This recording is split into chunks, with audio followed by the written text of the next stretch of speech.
I'm Melissa Harris, 39, and I worked my way from late bloomer to Rear Admiral in the U.S. Navy. For years, I showed up for my sister, my parents, my family, quietly covering bills, attending events, never asking for recognition. But when my sister mocked my wedding, called it a joke, and turned it into a punchline, I made a decision that shifted everything.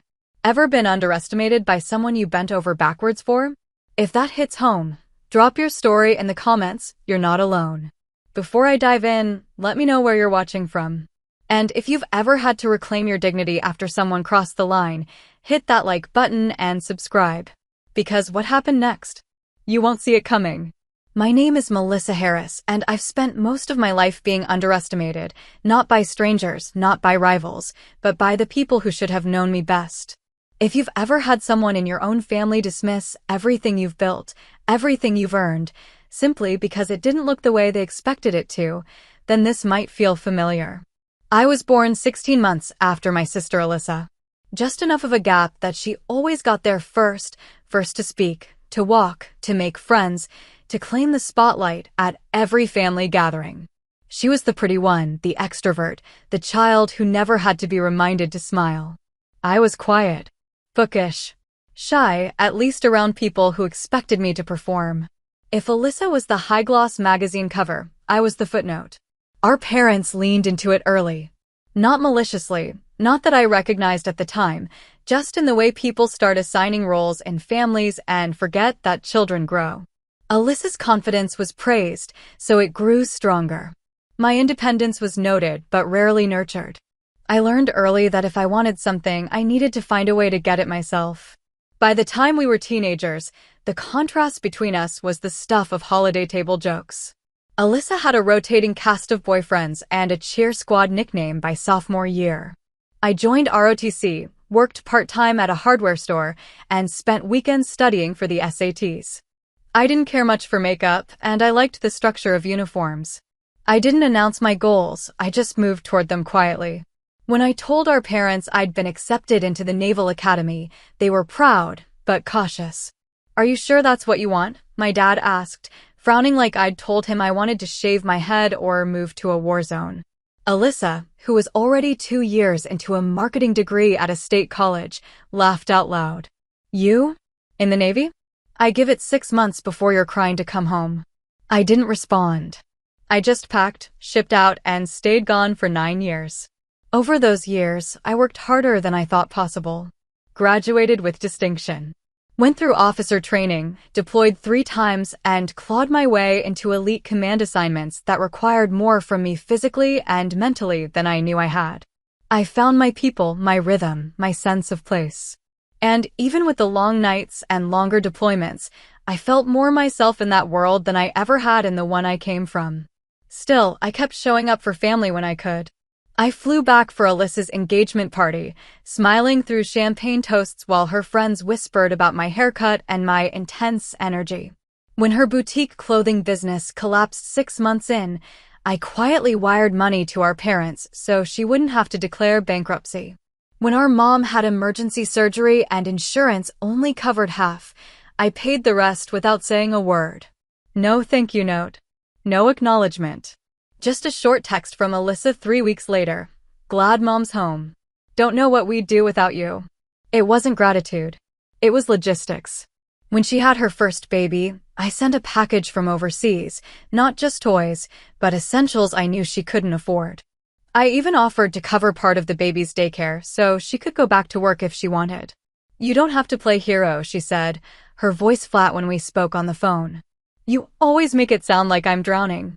I wasn't. I never said anything like that. I just saw a need and tried to help. That's what I'd been trained to do.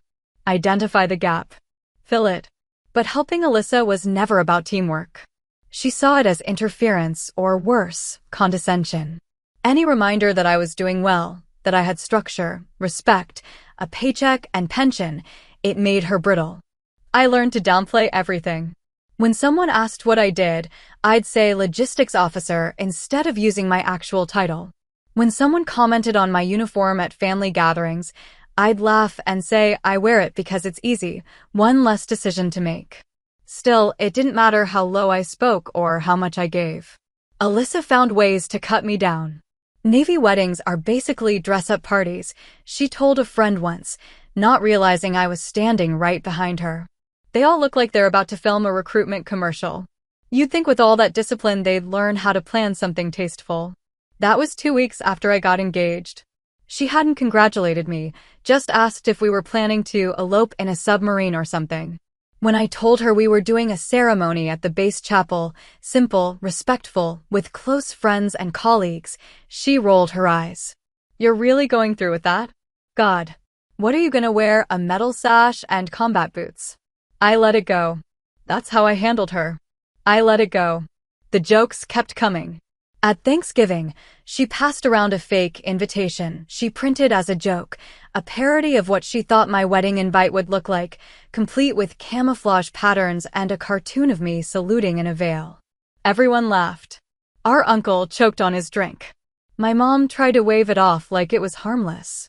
I smiled, because that's what you do when you don't want to start something you know you'll be blamed for finishing. I didn't explain that I was being promoted in 3 months. That the wedding had been planned around the timing of that ceremony for a reason.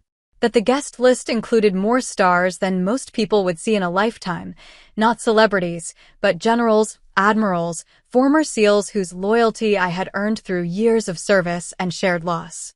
I didn't tell her that the white dress I'd chosen wasn't regulation, but it had been handmade by a veteran-owned boutique that donated profits to Gold Star families. Or that I would be walking into that chapel with more than medals. I would be walking with history. None of that would have mattered to her.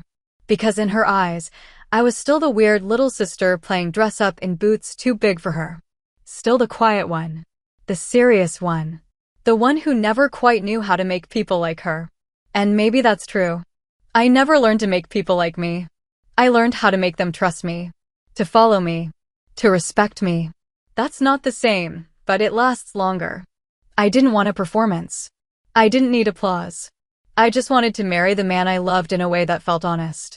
But somewhere along the way, my sister decided that honesty, the kind that doesn't rely on filters or curated selfies or Pinterest boards, was laughable. So I let her laugh. I let her talk. I gave her the space to underestimate me one more time. Because I knew what was coming. And I knew she wouldn't be able to laugh through it. Not when 200 SEALs stood up at once. Not when the room silenced itself in unison. Not when every eye turned and she realized what those 4 stars on my shoulder really meant. But we'll get there. First, she needed to humiliate me one more time. And I needed to let her.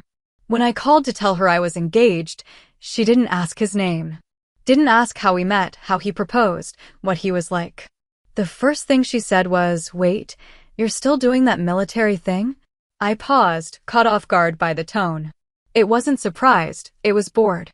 Like I'd told her I was still working retail or temping after college. She let the silence hang just long enough to suggest I was the strange one for thinking it mattered. "I thought you'd be done by now," she added. Like, ready to do something normal. Civilian. I should have known then what was coming. That whatever this wedding meant to me, whatever I hoped it might signal to our family, to her, to anyone who'd quietly assumed I was just passing time until I settled into something more palatable, none of it would register. She didn't ask what kind of person my fiancé was. Didn't even ask if he was Navy. It wouldn't have mattered. In her eyes, military meant something abstract. Foreign. Inflexible. Definitely not romantic. I told her we were planning a ceremony on base. That it would be small, mostly people we served with. "Wow," she said. "Sounds intense." Then a beat. "You know what that sounds like? A costume party." I laughed, one of those clipped, defensive laughs you use when you don't want to give someone the satisfaction of knowing they hit a nerve. Like, is everyone going to show up in medals and hats? Are you wearing a sword? Is there, like, a flag march or whatever? She said it like she was genuinely curious, but her voice betrayed her. There was that same edge I'd heard since childhood, whenever I won something she didn't understand or took up space she thought belonged to her. "I bet you're walking down the aisle in combat boots," she said with a little snort. "Or maybe some kind of dress uniform with lace cuffs. Can you even get married in uniform? Is that allowed?" I told her yes, it was. Well, I hope there's an open bar. Military people drink, right? I ended the call soon after that. Said I had a meeting. It wasn't a lie. I just didn't tell her it was with a colonel. Later that week, my cousin forwarded me a group text Alyssa had started. It was a mix of high school friends, extended family, and two of her old roommates. They were joking about bridesmaid dresses, how she hoped I wouldn't make them wear camo. One of them asked if I was marrying a guy with a buzz cut and a 1,000-yard stare. Alyssa replied, pretty much. Probably met him in a mess hall while doing push-ups. I didn't respond. I read the whole thread twice and closed it.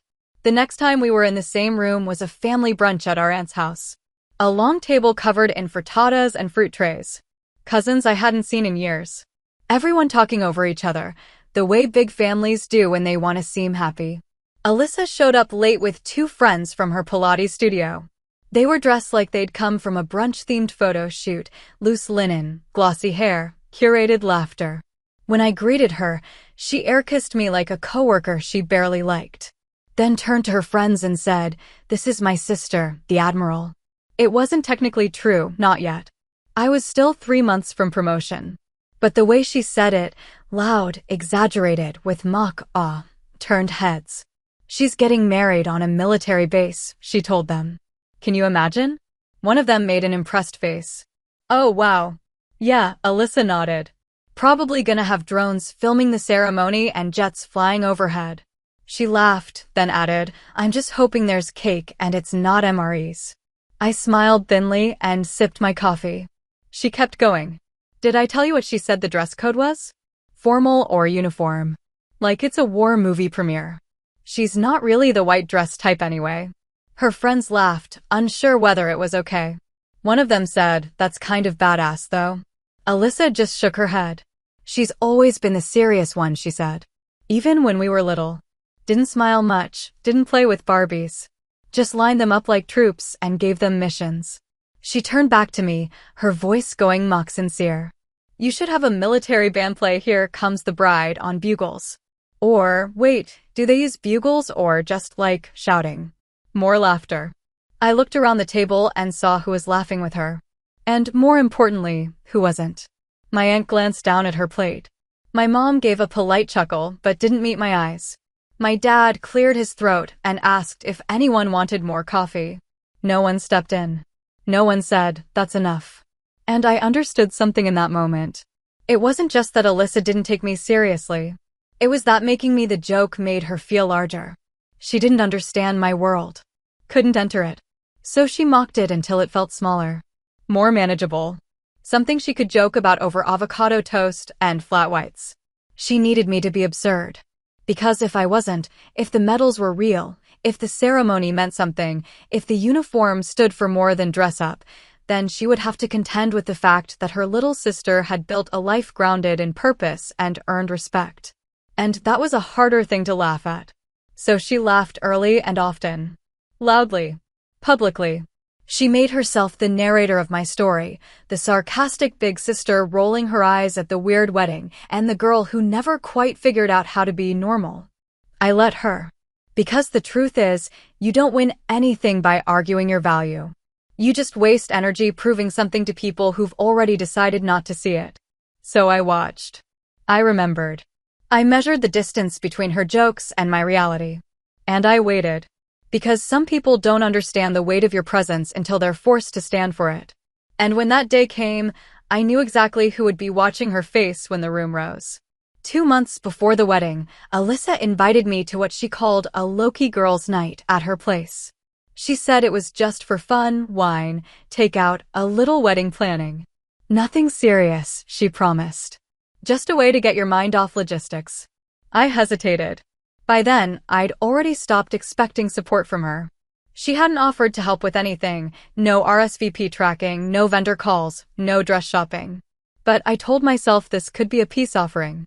A small gesture to show that maybe, beneath the jokes and the barbs, she still wanted to be part of it in some way. Besides, our mom had nudged me. She's trying, she said.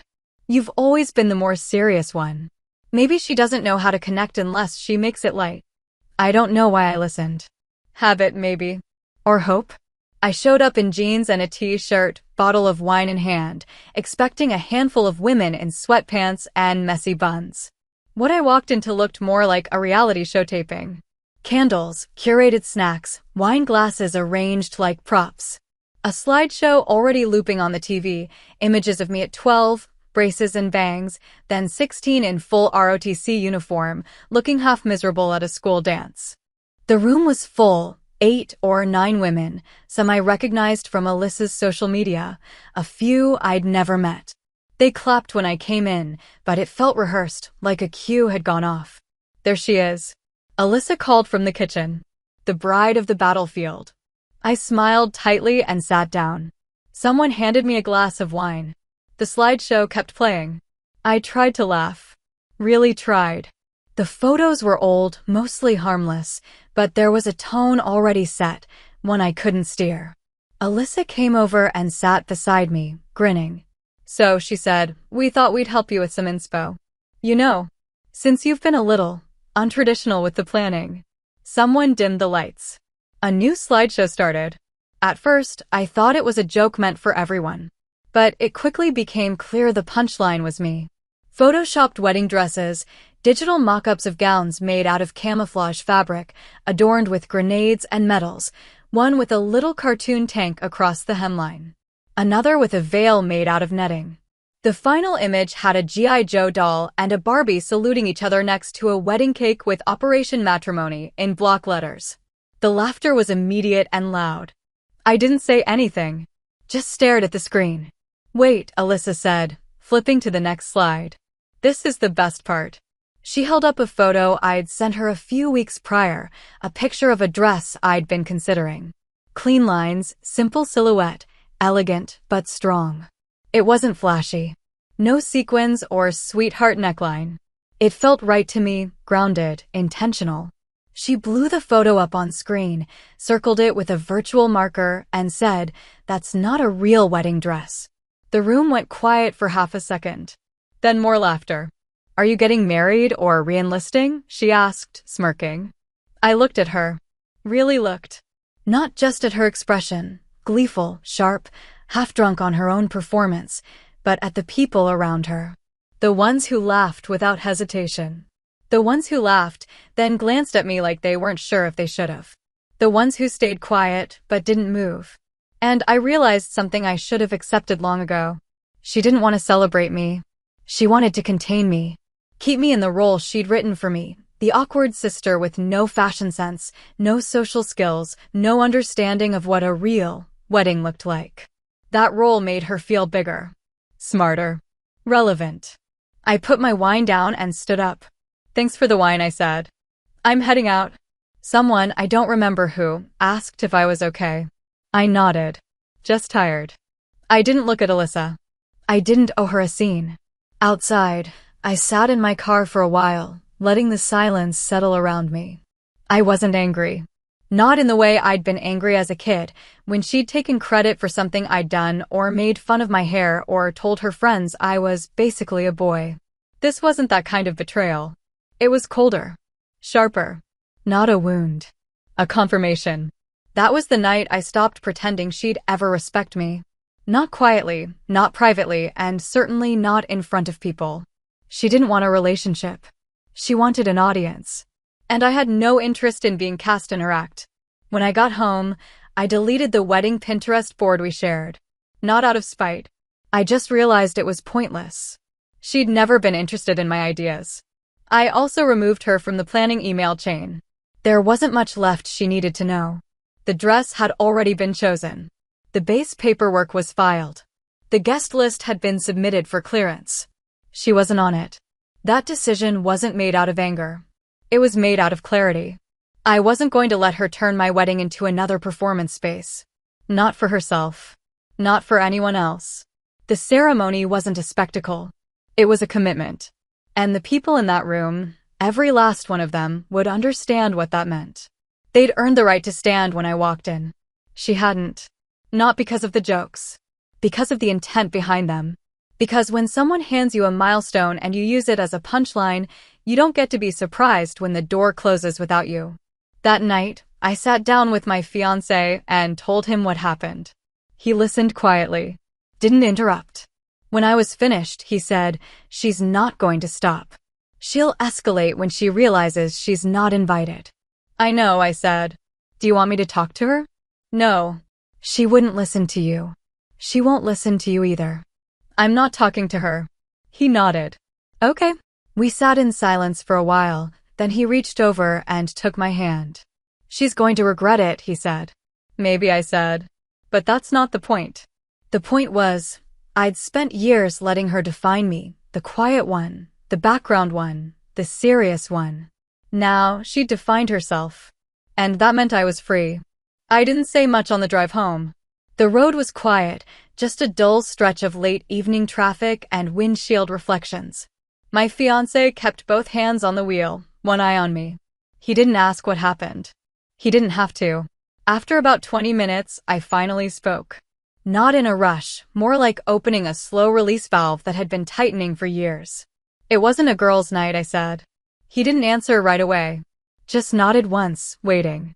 "It was a roast," I added. I walked in and they had a slideshow.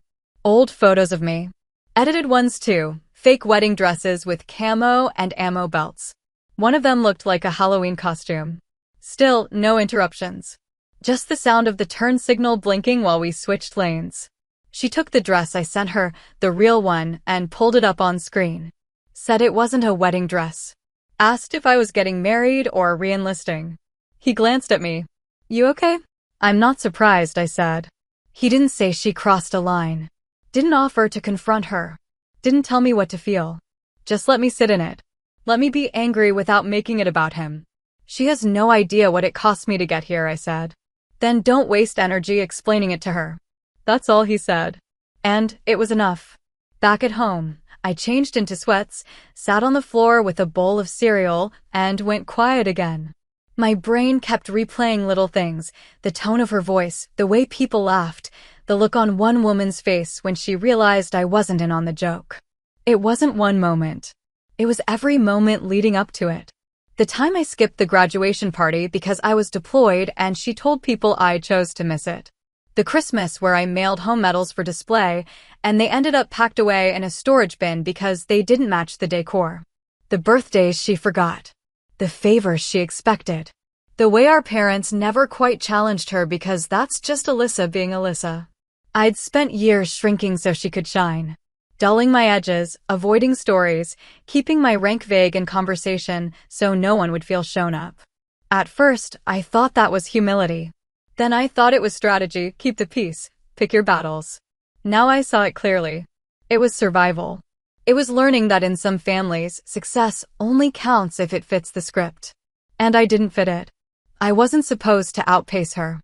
Wasn't supposed to command rooms. Wasn't supposed to show up in places she couldn't explain.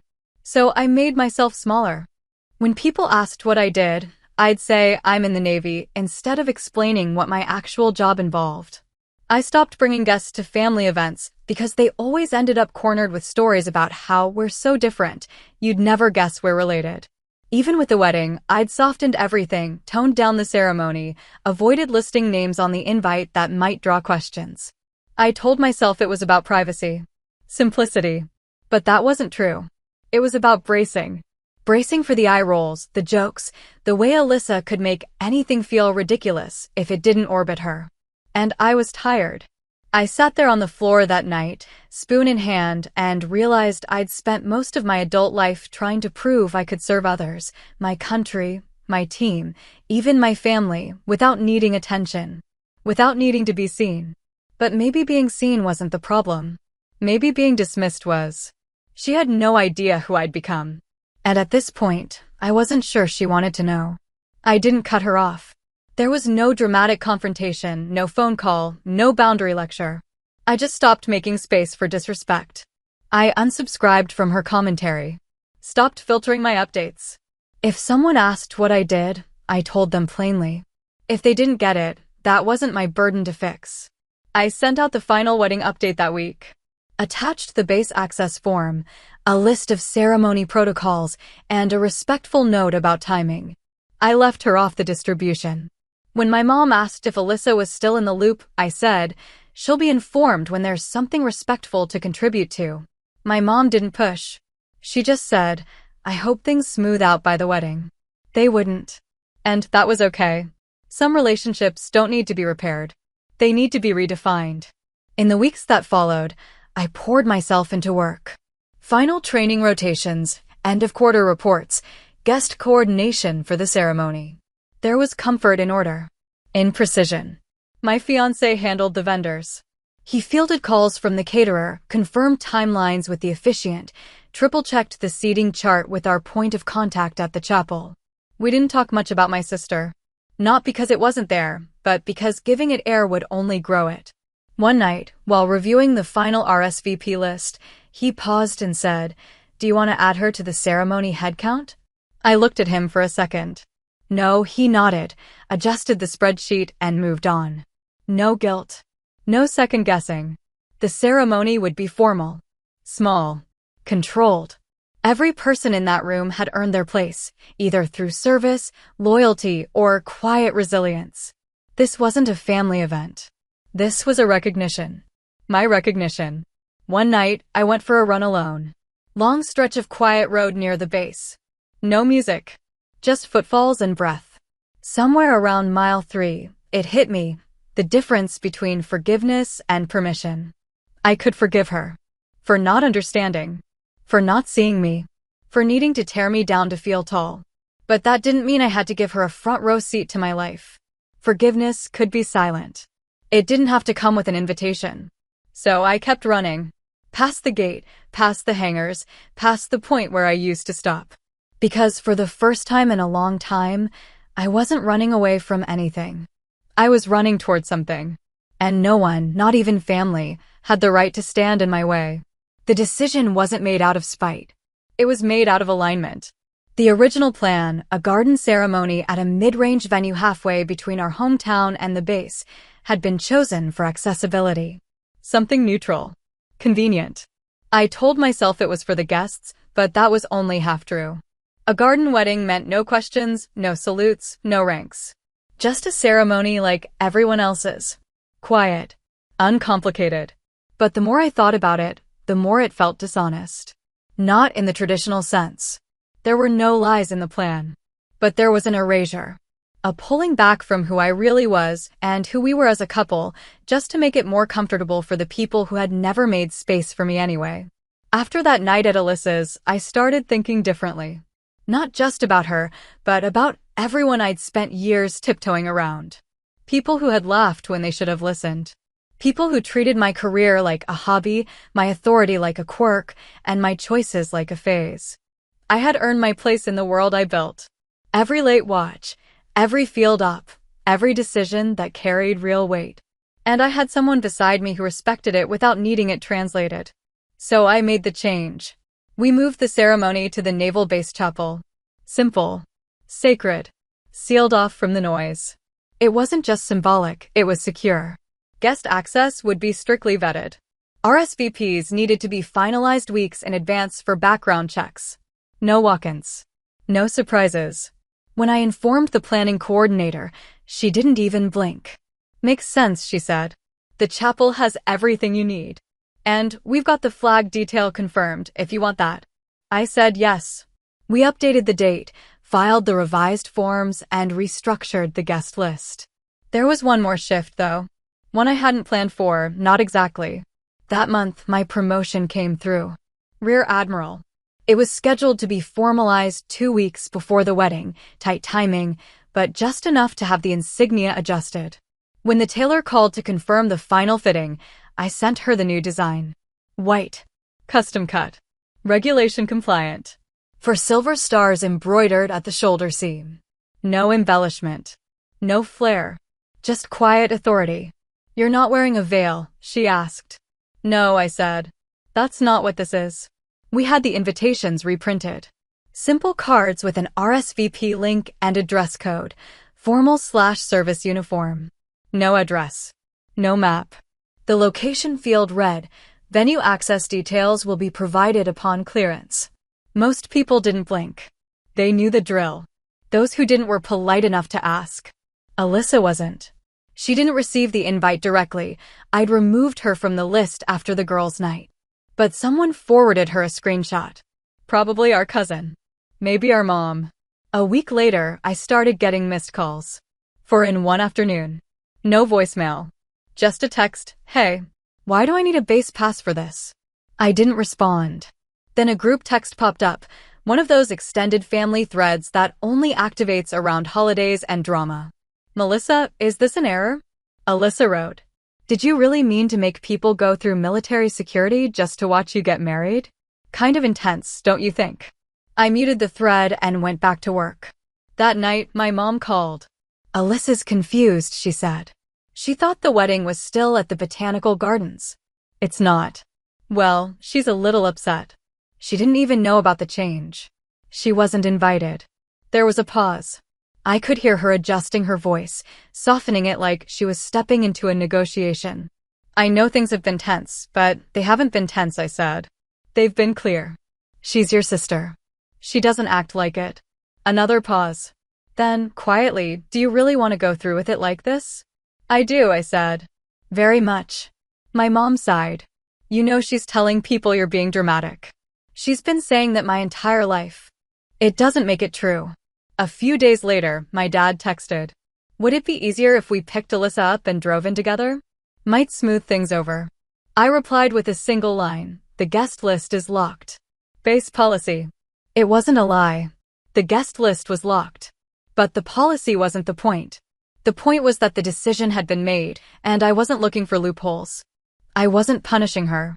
I was protecting myself.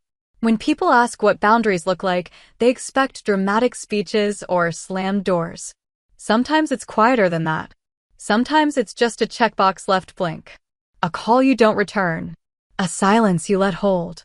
The week of the wedding, Alyssa posted an Instagram story with a caption that read, "Weddings should be about love, not rank." But hey, some people need a stage. I didn't watch it. Someone else sent me a screenshot. I stared at it for about 5 seconds, then deleted the message. That Friday, I did my final uniform fitting. The tailor adjusted the shoulder seams, stepped back, and nodded. "You carry it well," she said. I didn't ask what she meant. I just said thank you. That night, my fiancé and I went over the ceremony timeline one last time. No rehearsal dinner. No speeches. Just a walkthrough with the base coordinator, flag team, and officiant. We kept it clean. Structured. Everything to the minute. I asked if he was nervous. "About the wedding," he said. "Not even a little." I smiled. "About the reaction?" He shrugged. "Let them react." We went to bed early. No drinks. No distractions. I fell asleep thinking about the chapel's acoustics, the echo of boots on marble, the silence just before the command. I didn't dream about her. I didn't need to, because no amount of noise would change what was coming next. And she could mock it all she wanted. But when the room stood for me, she wouldn't be laughing. The morning of the wedding, the sky was clear. Not perfect, just sharp. Cool air, no clouds. You could see every line of the base from the chapel entrance. Every flag, every painted curb. Nothing hidden. I arrived 3 hours early. Not out of nerves, but preparation. The base coordinator met me at the gates, clipboard in hand, hair tight in a bun. She nodded once and walked me through the building. Everything was already moving like clockwork. Honor guard reviewing timing. Security sweeping the chapel perimeter. Seating rows labeled. No music yet, just silence and structure. My dress was waiting in the bridal room, simple white, cut for movement, pressed that morning. The uniform overlay was already laid out, hung carefully above my shoes. The 4 silver stars stitched above the heartline caught the light as I walked past. I didn't get emotional. I didn't have a pre-ceremony cry. Instead, I sat down with my coffee and reviewed the order of service one last time. Then I stood, tied my hair back, and dressed. By the time the doors opened to guests, the chapel was already more full than expected. Most of the seals had arrived early, flanking the aisle in precision formation. Others took seats quietly in uniform rows, nodding at one another, barely speaking. This wasn't their first ceremony. But it was the first one for me. Somewhere in that shuffle, the base vehicles arriving, the final security verifications, my family came in. I didn't see them. I was still in the back, adjusting a button on my sleeve. But I heard about it later. Alyssa had shown up 15 minutes before the ceremony started. Alone. No +1. No excuse. She wore a pale green cocktail dress. Pretty. Short. In any other venue, it would have fit right in. Here, it looked like a costume. Security didn't know who she was. She hadn't submitted her credentials in time, so she had to wait while they verified her ID manually. According to one of the guards, she was annoyed, not rude, but impatient in that way people get when they assume they're above protocol. Eventually, someone recognized the name and waved her through. She walked into the chapel just as the pre-ceremony music began. She looked around, expecting familiar faces, a few sympathetic smiles. But no one knew her. Not really. She found her seat near our parents, middle of the 4th row, and sat without speaking. Our mother adjusted her scarf. Our father was checking his watch. They were guests. No more, no less. The music shifted. The signal was given. And then, the chapel stood. Every man and woman in uniform rose in perfect sync. One voice called out from the back, clear and sharp, "Admiral on deck." The echo followed. Loud. Exact. Immediate. "Admiral on deck." I entered from the side aisle, flanked by the honor guard. No flowers. No veil. Just polished shoes against stone and the silver of my insignia catching the overhead light. I didn't look for her. I didn't scan the rows. I kept my gaze forward. But I could feel it. The stillness. The shift. She wasn't used to being the least important person in the room. And this time, no one laughed. The ceremony was brief. Intentional. Our officiant, a long-retired chief who had served with both of us, spoke clearly and without embellishment. Vows exchanged without theatrics. No audience prompts. No social media moments. Just commitment, spoken plainly. At the end, the honor guard saluted. We turned together. The chapel stood again. No one moved until the command was given. Outside, the air had warmed slightly. Not much. Just enough to feel it on your face. I stepped into the courtyard and finally exhaled. We didn't have a grand reception. Just a secure ballroom on base, reserved for formal events. Low lighting, clean lines. No floral centerpieces. Just service emblems on each table, unit flags at the corners. Dinner was buffet style. Toasts were minimal. The music didn't start until after the cake was cut. And she didn't speak to me. Not once. Alyssa stayed near the bar. Sipped her drink slowly. Didn't mingle much. At one point, I caught her watching me. Not in the way she used to, not with mockery or disbelief. She wasn't looking at the dress. She was watching how people moved around me. How they stood straighter. How they addressed me with eye contact and respect. How I listened. Gave directives. Thanked them by name. She watched it all, and for the first time, I think she saw what I'd been trying to protect. Not the rank itself, but what it meant. The weight behind it. The years.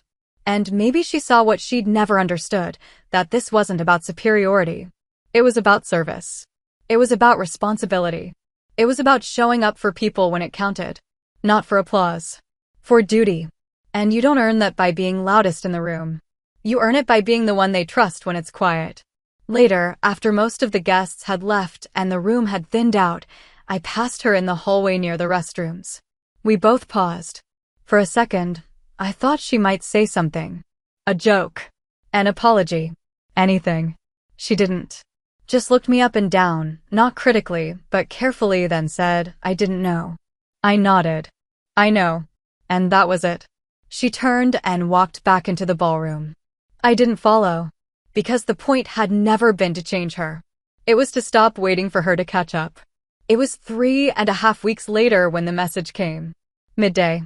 I was on base, sorting out post-deployment rotations with my XO when my phone buzzed in my jacket pocket. I didn't check it right away. Too much going on, meetings, a debrief, and early dinner squeezed in between. But that night, when I finally sat down, kicked my boots off, and scrolled through unread notifications, I saw her name. Alyssa.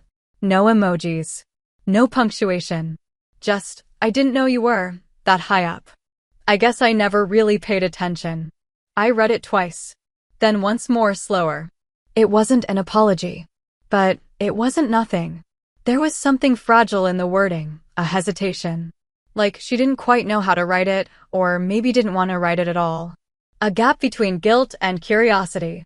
For a second, I didn't know what to do. Part of me wanted to respond with silence.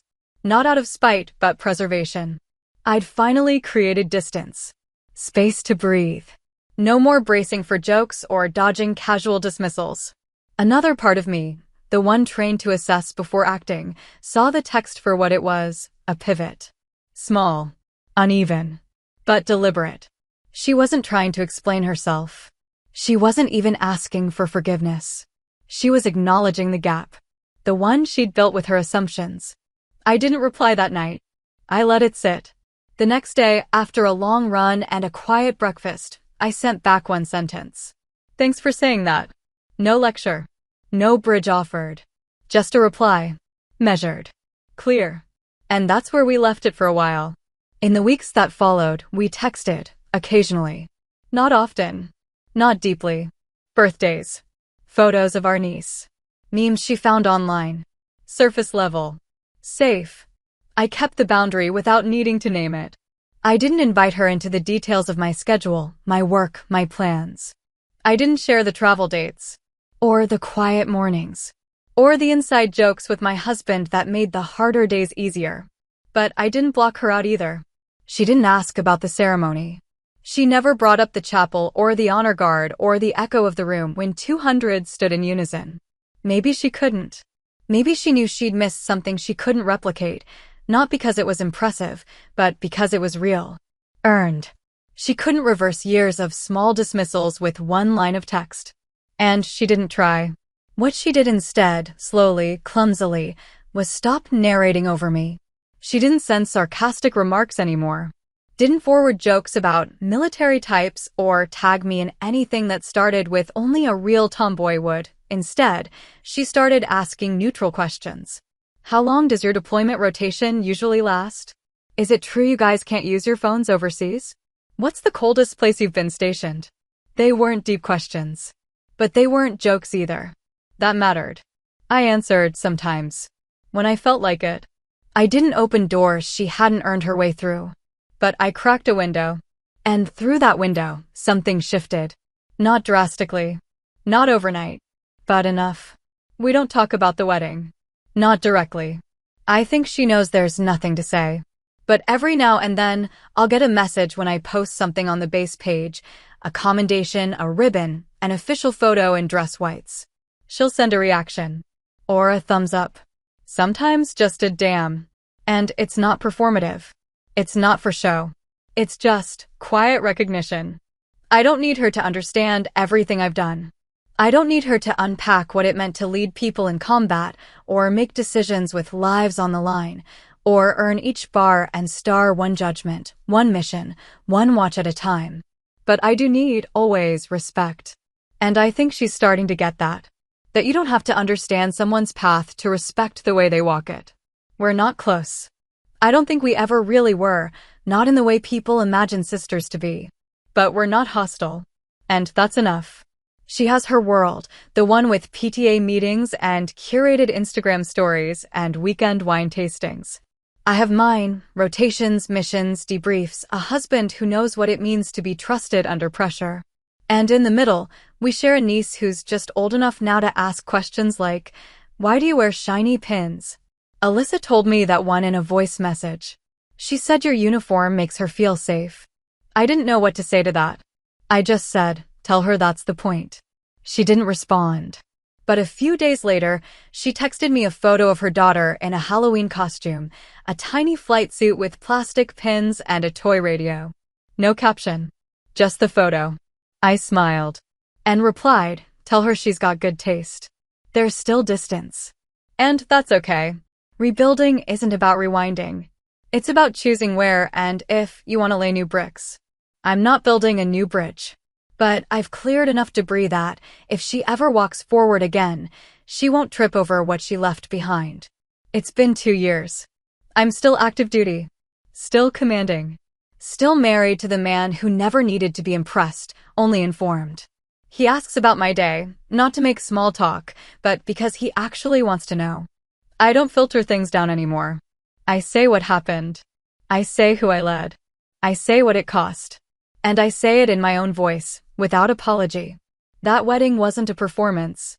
It wasn't about revenge or proving anything. It wasn't a stunt or a lesson in optics.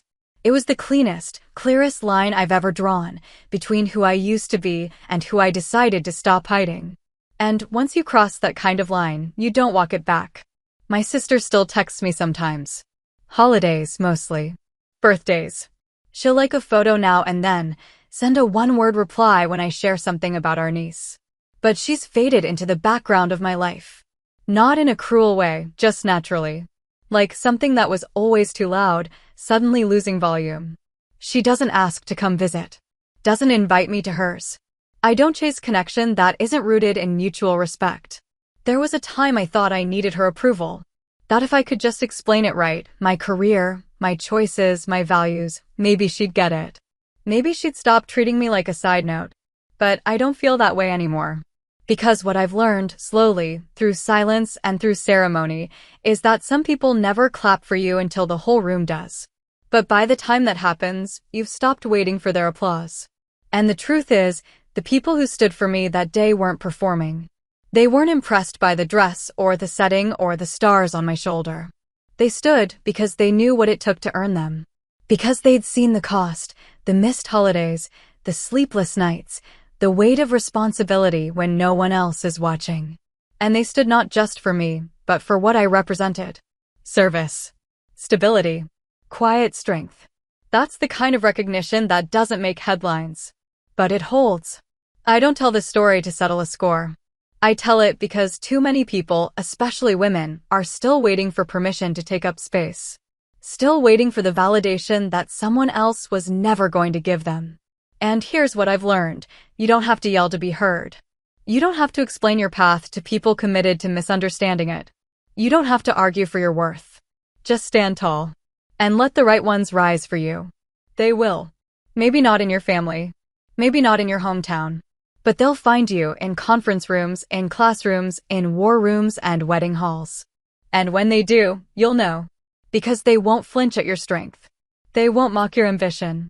They won't mistake your discipline for distance. They'll see you. Not as intense or difficult or not the white dress type. They'll see you as someone who leads. And when you walk into the room, they won't shrink or smirk. They'll stand. Like those 200 did. Clean. Precise. Not for the uniform. For the woman inside it. That's the moment I carry. Not the silence that came after, but the stillness before it. The respect you don't demand, but command. Earned. Lived. And never, ever owed to people who refused to see it. The world didn't change when I walked down that aisle. But I did. And I haven't looked back since. Thanks for watching. Have you ever had to draw a line with someone who never respected you until everyone else did? Or stood your ground after years of being dismissed? Drop your story in the comments. I read every one. And if you've ever had to choose self-respect over keeping the peace, hit like, subscribe, and share this with someone who needs the reminder. You don't need their validation to stand tall.